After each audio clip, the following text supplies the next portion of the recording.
तो गाइस ये वाला बेल्ट है जो कि ये टूट गया था 6 महीने के अंदर, है ना। देखो उस टाइम तो बंद हो गया था ये, अब देखो अब बंद ही नहीं हो रहा है ये। देखो बार बार रिजेक्ट करते रहा है और इसके वजह से इसको बांध के रखना पड़ रहा है ये, कि ये ज़्यादा हिले नहीं और ज़्यादा वो ना हो। उसका बिहेवियर वगैरह भी ठीक नहीं है। वो बोलते हैं कि भाई होगा या नहीं होगा। सीएट वाले के पास जाता है, सीएट वाला बोलता है ओला के पास जाओ, ओला के वाला बोलता है सीएट के पास जाओ।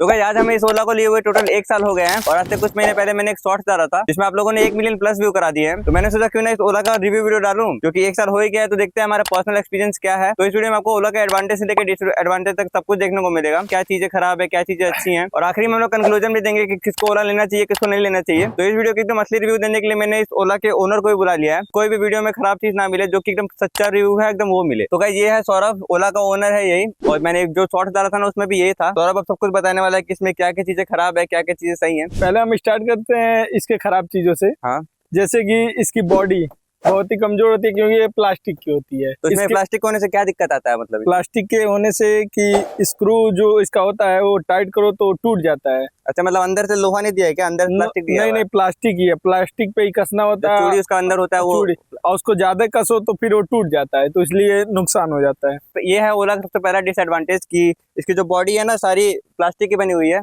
तो इसे स्क्रू टाइट करते हुए जब टूट जाता है ना तो पूरा बहुत दिक्कत होता है। फिर टूटने के बाद क्या करना पड़ता है? फिर उसको चेंज ही करवाओ, मतलब पूरा बॉडी पार्ट चेंज होता है। पार्ट चेंज ही होगा। तो ये एक बहुत बड़ा डिसएडवांटेज है। और महंगा कितना आता है? बॉडी कितने का आता होगा? फिर बॉडी तो सब प्राइस के वो ऊपर है। तो ये तुम्हारा क्या टूटता है? ये टूटता ना। हाँ, तो ये है कि अगर नेटवर्क टाइट करते टाइम टूट जाता है तो तुम्हें 1000-2000 के खर्चे तो आराम से पड़ जाएंगे। वो भी सबसे छोटा पार्ट टूटा था तब की बात है ये। तो गाइस ये था इसका सबसे पहला डिसएडवांटेज। तो अब दूसरा डिसएडवांटेज क्या है इसका? इसका दूसरा डिसएडवांटेज है कि इसका अभी 6 महीने पहले इसका बेल्ट टूटा था। कौन सा बेल्ट? लाओ इधर दिखाओ, जो कौन सा बेल्ट जिस पे ये चलता है। तो गाइस ये वाला बेल्ट है जो कि ये टूट गया था 6 महीने के अंदर, है ना।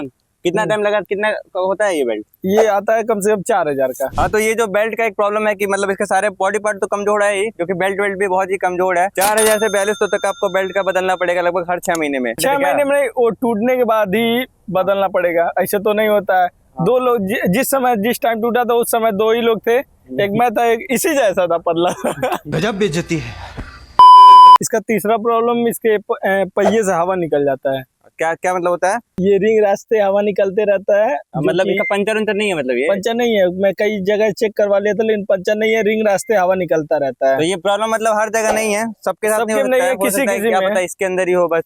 तो ये चीज मतलब सब में, और किसी के ओला में भी होता है क्या ये? नहीं, और हाँ, मैं गया था जब सर्विस सेंटर पे तो 2-3 लोग और बताए थे कि मेरे में ये हवा निकल जाता तो मतलब हवा का भी सबके में नहीं है, कुछ में है। मतलब मान सकते हैं ना कि ये दिक्कत हो सकता है, दिक्कत हो सकता है। तो ये भी एक डिसएडवांटेज है, क्योंकि बस इसके में ही नहीं, दूसरे लोग में भी हो रहा है, ये बोल रहा है। तो गाइस इसका चौथा प्रॉब्लम ये है कि इसकी बॉडी तो पहली बात कमजोर है ही, लेकिन अब बॉडी अगर आपकी टूट जाती है और आप इसको चेंज कराते हो कोई बॉडी पार्ट, तो वो भी दिक्कत वाली बात है। क्योंकि देखो सौरभ ने बोला ना मुझे ये चेंज कराया था इसने, तो ये चेंज कराया था उसके बाद भी ये खड़बड़ खड़बड़ करता रहता है। मैंने वीडियो में भी डाल दूंगा, देखना कितना खड़बड़ करता है।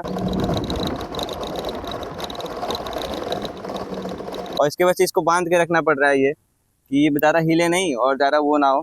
देखो इसको मतलब बांध के रखना पड़ेगा। अगर तुम बॉडी पार्ट चेंज भी कराते हो ना तो भी आपको दिक्कत वाली बात हो सकती है। ऐसा नहीं होगा कि बॉडी पार्ट चेंज कराए तो आवाज ही मतलब चला गया, तो वो वाली भी एक दिक्कत है। और इसका छठवां प्रॉब्लम ये है कि ये डिस्प्ले इसका जो है वो कभी कभी काम करता है, कभी कभी नहीं काम करता है। तो उसके लिए सर्विस सेंटर में गया था तो बताए भी थे कि इसके 2 बटन से रीस्टार्ट कर लें तो काम करने लगेगा। मतलब इसका डिस्प्ले कभी काम नहीं करता है तो डिस्प्ले से रिस्टार्ट करेंगे तो हो जाएगा। कितने दिन में करना पड़ता है फिर भी ये? मतलब लगभग 2 सर्विस सेंटर वाले बोलते हैं कि 1-2 दिन में कर दिया करो। तो इसका जो 7वां प्रॉब्लम है वो है कि इसका डिग्गी में कभी कभी ये खुलता है, कभी कभी नहीं खुलता है। देखो मैं आपको दिखाता हूँ कैसे डिग्गी में ये बटन से खुलता है ना ये, तो अगर कभी कभी इसको दबाओ तो कभी खुलता है, कभी ऐसे फंस जाता है। देखो अभी फंस गया है ऐसे, इसको 2-3 बार ऐसे दबा के खोलना ही पड़ता है। तो देखो ये अभी खुल तो गया। और एक और दिक्कत है कि इसको बंद करने में भी दिक्कत है। क्या दिक्कत होता है इसको बंद करने में? इसको बंद करने में जैसे कि ये बंद करो तो कभी कभी बंद नहीं रहता, खुल जाता अपने आप। देखो उस टाइम तो बंद हो गया था ये, अब देखो अब बंद ही नहीं हो रहा है ये। देखो बार बार रिजेक्ट करते रहा है, तो ये एक दिक्कत वाली बात है। अब ऐसे बंद करो, इसको दबा कैसे रखेंगे? हो गया? क्या प्रॉब्लम, क्या सोल्यूशन है इसका? इसको दबा के इस पे क्लिक कर दो तो बंद। और क्या इसका नेक्स्ट प्रॉब्लम ये है कि अगर इसको ऊपर जगह पे आपको चढ़ाना है, जैसे कि ऊपर कोई चीज अगर ऊपर जा रही है तो इसमें चढ़ाने के लिए आपको अगर ऊपर जा रहा है एक बार मिलेगा तो तब तो चढ़ जाएगा, ठीक है। लेकिन अगर दूसरा ब्रेक अगर दबाते ही इसका कनेक्शन टूट जाता है तो वो पता नहीं अच्छा है कि नहीं है, लेकिन अगर ऊपर चढ़ाते टाइम तो दिक्कत करता है, क्योंकि पूरा लोड फिर तो ऊपर पीछे आ जाता है और उसको फिर वहीं से अगर एक्सीलरेट करोगे तो वापस नहीं जाता है, वापस नहीं चढ़ पाता। तो ये भी एक दिक्कत वाली बात है। और ये फायदेमंद भी है कि एक्सीडेंट वगैरह से बचाता है, लेकिन मतलब मैं ऊपर चढ़ने की बातें कर रहा हूँ, जो ऊपर चढ़ाते टाइम अगर दिक्कत होता है ना, तब की बात कर रहा हूँ कि वहाँ पे मतलब ये दिक्कत कर सकता है। तो गाइस अगला प्रॉब्लम है वो कि सबसे बड़ा प्रॉब्लम है, जिससे आप लोग का बहुत ज्यादा टाइम वेस्ट भी होता है और बहुत ही मतलब जो कि सबसे अच्छा होना चाहिए कंपनी का, वो चीज सबसे बड़ा प्रॉब्लम है। तो बताओ सौरभ क्या है वो? तो ये है कि सर्विस जो हम लोग करवाने जाते हैं, सर्विस करवाने, तो टाइमली नहीं करते हैं, बुलाते हैं, फिर कहते हैं कि नहीं हो पाएगा, फिर बोलते हैं कि इस दिन आ जाओ, ये वो करते रहते हैं। मतलब अरे हम लोग भी तो गए थे, तो लोग कितना टाइम लगाते हैं ना, और टाइम जो बताएंगे उस पे भी काम नहीं करेंगे, इसलिए ये सर्विस वाला तो थोड़ा बहुत ज्यादा दिक्कत है। और वो लोग तो एटीट्यूड में भी तो रहते हैं कि भाई होगा नहीं होगा,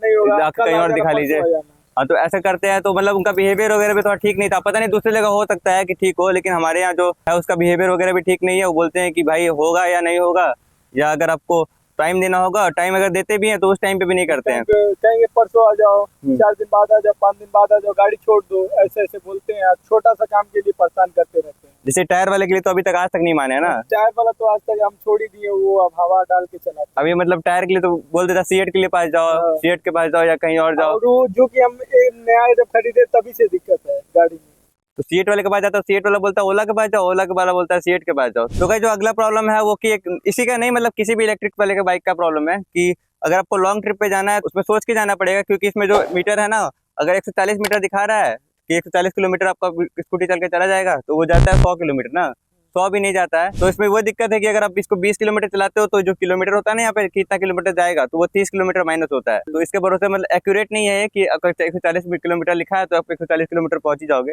140 लिखा है तो आप 100 किलोमीटर तक आराम से पहुंच सकते हो, लेकिन उससे ज्यादा एक्सपेक्ट नहीं कर सकते। तो ये थी कुछ कमियां इस ओला एस1 प्रो सेकंड जनरेशन की। तो ऐसा नहीं है कि इसमें सब कुछ कमी ही है। अब बात करते हैं इसकी अच्छाई के बारे में, इसमें क्या क्या फायदेमंद चीजें हैं। तो क्या क्या फायदा है सौरभ बताओ? जैसे कि इसमें एक फायदा है कि ये ओला केयर प्लस देती है, जो कि उसका चार्ज करता है, लेकिन वो इसमें फायदा ये रहता है कि इसका ब्रेक पैड और बेल्ट वगैरह ये सब चेंज हो जाती है, रनिंग पार्ट जो भी होती है चेंज हो जाती है उसमें।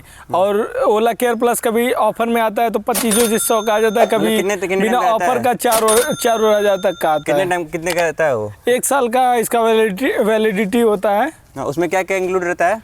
उसमें इंक्लूड होता है जो भी रनिंग पार्ट होता है, उसके लिए होता है। जैसे कि उसका ओला 3 वारंटी देती है, तो उसमें वो सब नहीं आता, रनिंग पार्ट वारंटी में नहीं आता। तो ये हमारा इसी में क्लेम हुआ था ना वो। हाँ, ये ओला केयर प्लस ही में है। तो ये चीज अच्छा है, ओला केयर प्लस ले लेते हो तो उसमें आपको बहुत सी चीजें मिल जाती है, जो कि इंश्योरेंस की तरह ही होता है वो। हाँ। तो ये चीज़ अच्छी चीज़ है। और वैसे तो ओला का ही नहीं, किसी भी गाड़ी का ये फायदा है कि इसमें आपको पेट्रोल नहीं लगता है, तो स्टूडेंट वगैरह के लिए सही है कि मतलब आराम से तुम 30-40 रुपये में 70-80 किलोमीटर अगर चल रहे हो तो वो चीज़ अच्छी बात है, क्योंकि अगर 70-80 किलोमीटर से चलते हो तो कम से कम 100-150 या 200 का पेट्रोल लग ही जाता है, तो वो चीज़ आपको ये सेव करता है। और तीसरा फायदा इसका ये है कि इसका पिकअप वगैरह भाई जो पिकअप ये देता है ना, वो और भी कोई भी इलेक्ट्रिक स्कूटी नहीं देता है। हाइपर में एक बार कर दो तो ऐसा लगता है कि भाई एक बार में करो तो पूरा प्रेशर बहुत तेज से पीछे आता है। तो एक पिकअप के लिए भी ओला को एक +1 मिलता है। हम लोग तो 17 सेकंड के अंदर इसको टॉप मतलब 100 तक लेके चले गए थे। इसका शॉर्ट्स में मैंने डाला था, वो भी आप देख सकते हो। और ये एक और फायदा इसका 5वां पॉइंट ये है कि ये लेडीज़ के लिए भी बहुत सेफ्टी है, और उसमें GPS वगैरह लगा है, तो कहीं भी कोई ले जाए तो पता भी कर सकता है कि कहाँ पे मेरा गाड़ी है, कहाँ पे खड़ा की है। मार्केट में कहीं ले जाओ, इधर उधर खड़ा हो जाता है, फिर ढूंढने का दिक्कत होता है, तो इसलिए हम लोग GPS के द्वारा अपने ऐप में देख के वो कर सकते हैं। इसको नेटवर्क तो चाहिए नहीं, वाईफाई से कनेक्ट नहीं रहेगा, फिर भी वाईफाई से भी कनेक्ट होता है, लेकिन ये GPS मतलब ऑलवेज वर्क करता है। सैटेलाइट से कैसे कनेक्ट है? सैटेलाइट से शायद। तो ये चीज़ भी काफ़ी अच्छा है। तो ये थी कुछ कमियां और अच्छाई है ओला एस1 प्रो सेकंड जनरेशन की। तो अब बात करते हैं कंक्लूजन की कि आपको किसको लेना चाहिए और किसको नहीं लेना चाहिए। तो सबसे पहले तो ये लेना चाहिए स्टूडेंट लोगों को, क्योंकि अगर स्टूडेंट लोगों के लिए ये फायदा है कि आप 20-30 रुपये में मतलब 30 रुपये तक चार्ज हो जाता है ना, 30 रुपये में चार्ज करो, दिन भर लेके घूमो, 70-80 किलोमीटर चलाओ, और आराम से अगर ये ज़्यादा चलेगा तो बैटरी बैकअप भी इसका ज़्यादा अच्छा रहता है। तो एक तो स्टूडेंट लोगों के लिए सही है, लेडीज़ वगैरह के लिए भी सही है, क्योंकि इसमें जो मैंने ब्रेक वाला बताया ना कि तो बहुत सारी लेडीज़ ये करती हैं कि स्लेटर लेके ब्रेक मारती हैं, तो उनका एक्सीडेंट बहुत ज़्यादा हो जाता है। अरे बाप रे, ये तो धोती खोल रहा है। तो एक ये फ़ायदा मिलता है, और एक ये फ़ायदा है कि GPS का भी इसमें है, तो वो बूढ़े और लेडीज़ दोनों में लिए काम आता है। तो उनका एग्जैक्ट लोकेशन ये बता देता है, GPS से किसी से कनेक्ट रहता है, नेटवर्क वगैरह का गायब नहीं होता है। तो इसलिए ये लेडीज़ के लिए भी बेस्ट है। और एक उन लोगों को लेना चाहिए ना जो कि मतलब 70-80 किलोमीटर गाड़ी को रोज़ चलाते हैं, क्योंकि वैसे उन्हीं लोगों को फायदा होगा ना। रोज अपना ऑफिस का काम कर लेंगे, मतलब जो दूर के लिए 70-80 किलोमीटर रोज पर डे चले, उनके लिए फायदा होगा, क्योंकि वो अपना पेट्रोल भी सेव करेंगे, पैसा भी सेव करेंगे, और उनका काम भी हो जाएगा। और ये भी फायदा होता है ना कि अगर आप पूरा बैटरी चार्ज कर लो, उसके बाद पूरा बैटरी एकदम डाउन कर दो ना, तो मतलब बैटरी का बैकअप भी अच्छा होता है और लाइफ टाइम इसका ज़्यादा बढ़ जाता है। बैटरी का जो लाइफ है वो और भी ज़्यादा इंक्रीज हो जाता है। अगर 2 साल चलना होता है 3 साल 4 साल ऐसे चलता है। तो एक उन लोगों के लिए भी ठीक है जो लोग ज़्यादा ट्रैवल करते हैं, ज़्यादा रोज़ ज़्यादा चलाते हैं, तो उनके लिए ये फायदेमंद हो सकता है। तो ये वीडियो बस अभी यहीं तक था। हम लोग अभी कुछ प्रोफेशनल तो है नहीं, हम लोग जस्ट अपना एक्सपीरियंस शेयर कर रहे थे कि हमने क्या क्या एक्सपीरियंस किया, इसमें कैसे कैसे लोगों को लेना चाहिए, हमने क्या क्या प्रॉब्लम फेस की, क्या क्या हमें अच्छा लगा। लेकिन अगर आपके मन में अगर कोई भी क्वेश्चन हो तो कमेंट बॉक्स में कमेंट करके पूछ सकते हो। और अगर आपको किसी और टॉपिक पर वीडियो चाहिए तो आप मुझे कमेंट बॉक्स में वही बता सकते हो। तो अगर वीडियो पसंद है तो लाइक कर दो। मिलते हैं नेक्स्ट वीडियो में।